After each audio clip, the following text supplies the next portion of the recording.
Today is a big one.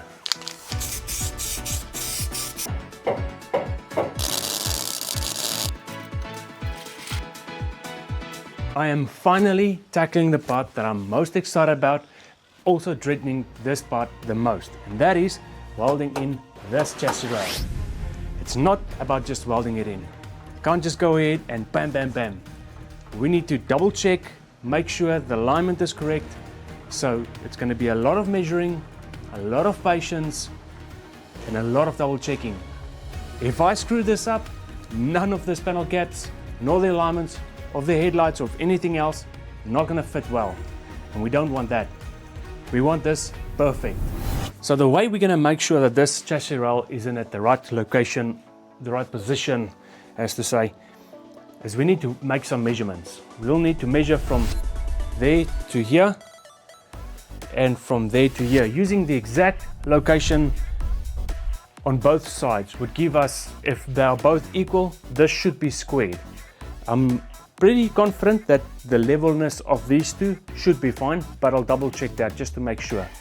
But the question is, the way we're gonna measure this is by using a special tool, one I have made myself, which is not the exact, but it should be good enough. Let me show you what I've got.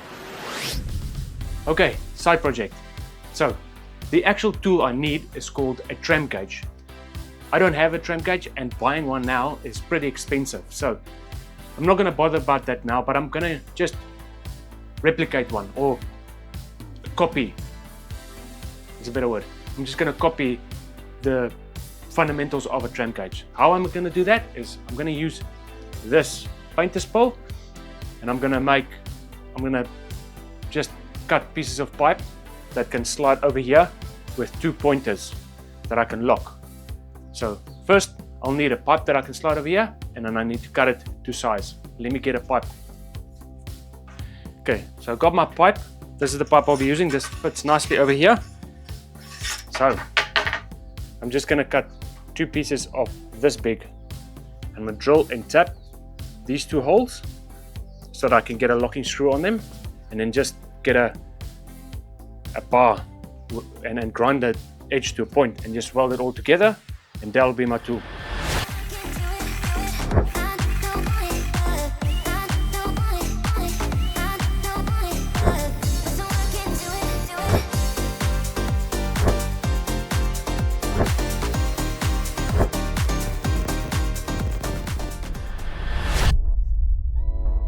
And this is what we end up with. It's just a normal painter's pole, which I've designed to attach these two pointers on. This one is currently locked. You can unlock it, but I'll just easier to set it lock like that, and then we'll slide this one to a set position. We'll just use a point over here. Just make sure that we use the exact same point on that side, and then we'll select a reference point on this one. And then we'll just have to use that exact same reference from this one to that one. And if they line up 100%, then we know the chassis is square. And then we can continue rebuilding this vehicle. It is time to find out if my BMW is meant for the scrapyard, or can we continue with this build. So I'll start off by making marks on both sides of this frame rails. I'll use these marks just for reference purpose. With no symmetrical points to rely on, I had to make my own marks. I know this might not look precise, but I pre-marked it using precise points of reference. I made sure that both are equal. This is just to walk you through the process I decided to take. Once I'm satisfied, I'll be using my homemade tool to set up a base measurement. This measurement is so crucial. This will show us if the frame is square. And if it does not line up, then something is off. Something is still not right, and that could cause major fitment issues down the line. Now, moment of truth. I take that measurement to the other side, and it lines up perfectly. I guess we got lucky this time, or maybe, just maybe, we did everything right. Now that I'm confident, it is time. Let's fire up the welder.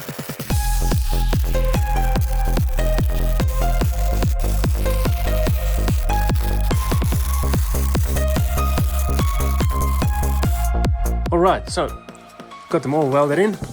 I'm happy with the outcome of that. It's really good. I'm busy giving it a quick clean up so I can hide my welds behind the paint.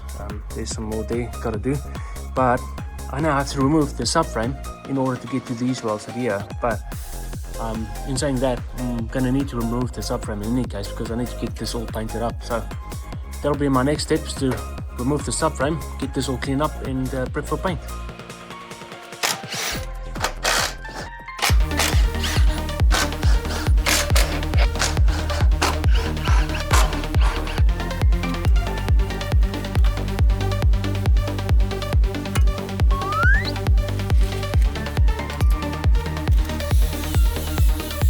So after the welding was done, I was left with some high spots that need cleaning up. So now, I'm just going to use a grinder with the right disc to smooth everything out. You can see me working on that right here. I'm not going to lie, this part was a bit of a pain. The grinding disc was too big to get into some of the tighter spots. So to finish this off properly, I'm just going to switch to a die grinder to get into those hard to reach areas.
Now, it's a matter of mixing some body filler.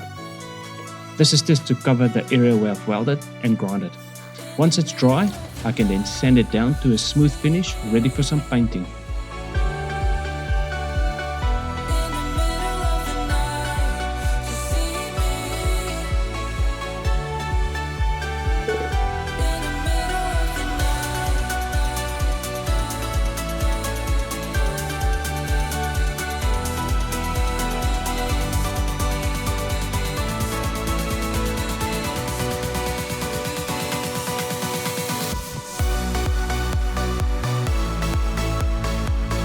Now I'll be honest, I'm no pro at this stuff, so feel free to roast me in the comment section.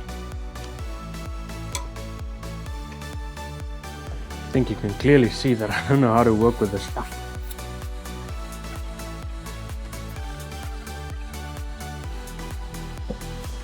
I think that should be good enough. Now I'm just applying some seam sealer. The main reason for using seam sealer is to seal any gaps or joints. This helps to keep out moisture and dust. It also helps protect the metal from corrosion and keeps the structure solid and secure. So as you just seen, I've applied some seam sealer. For the first time I did this stuff, I'm pretty happy with the outcome. I was trying really hard to replicate the OEM standards, because I'm essentially trying to get this car back to OEM standards. So let me show you what I've done. So as you can see over here, this is my test run. That doesn't look too bad. That's the very first one I did. That's not too bad. I was trying to see if I can get the exact same over here, but it didn't really go the exact plan I was hoping for. And there we go. Not too bad. Finally, my sealer has arrived. So, gonna prep this, get the stuff painted on here. Let's go.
First up, I'll use an MS primer, then I'll follow it by a final coat to match the color.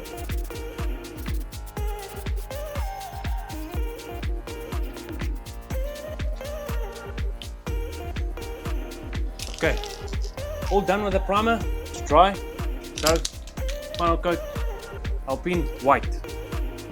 Alpine white.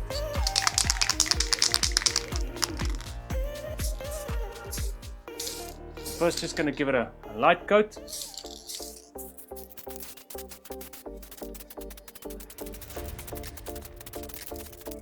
Now you can see what this sound deadening stuff looks like with some primer on it.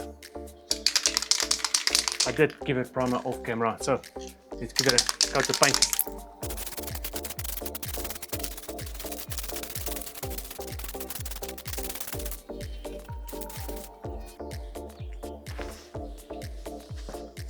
So this is what it looks like after a few coats of paint.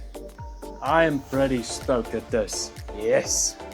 However, this side doesn't look that good though.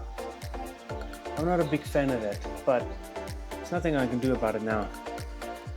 This is going to be changed and it's going to be covered with the inner arch cover, so you won't be able to see it that well. But other than that, I'm pretty happy with everything. Looks pretty good.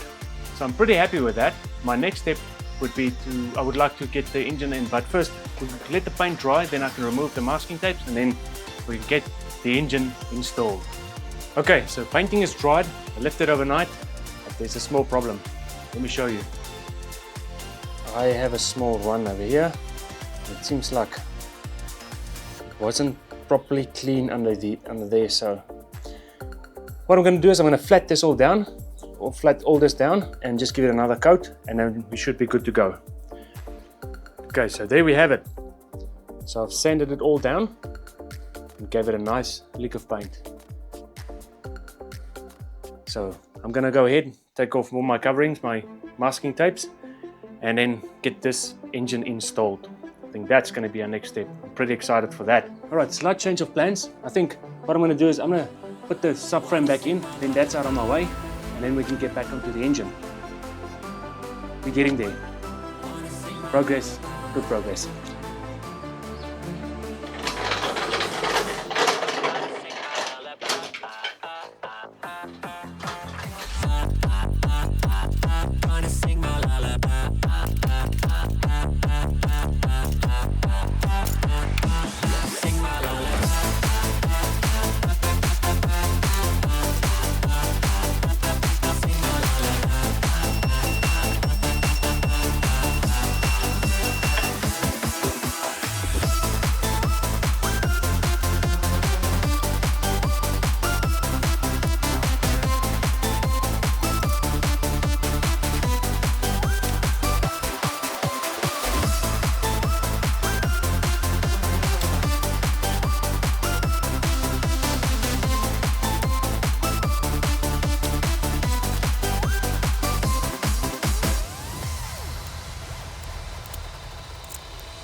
Gonna sing my lullaby.